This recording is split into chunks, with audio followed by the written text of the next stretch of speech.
As Americans think about military action in Iran, I remembered this image of U.S. Navy sailors being captured by Iran and held hostage. And this happened during the Obama administration, and then Obama proceeded to roughly $56 billion to give Iran $56 billion. That this will be a game changer. Why would he do that? Well, what I realized is that Obama and many presidents before him were locked into a certain mindset of war that is no longer here.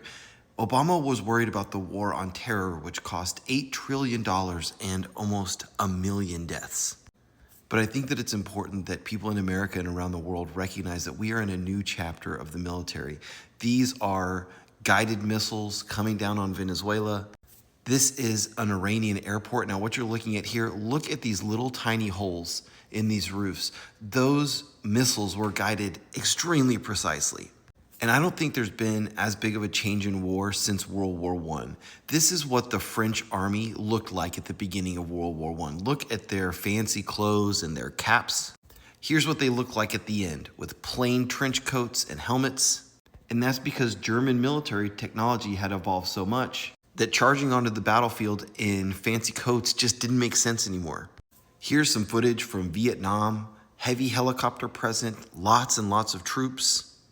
Here's a United States convoy during Operation Iraqi Freedom, so many tanks. And here's this massive plane leaving Afghanistan during this totally chaotic withdrawal where we left billions of dollars of equipment behind.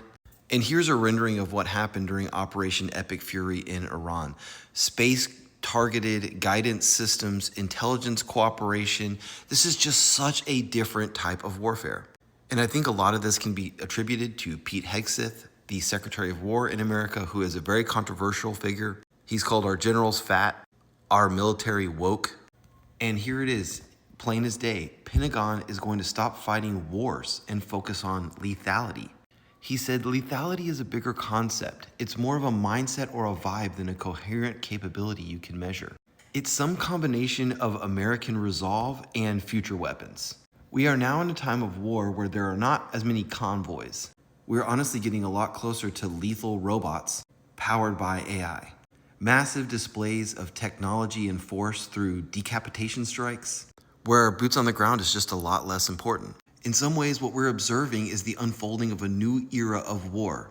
And there are questions. Is it ethical to have AI make a kill decision? Does sending robots into battle disconnect us from lethality?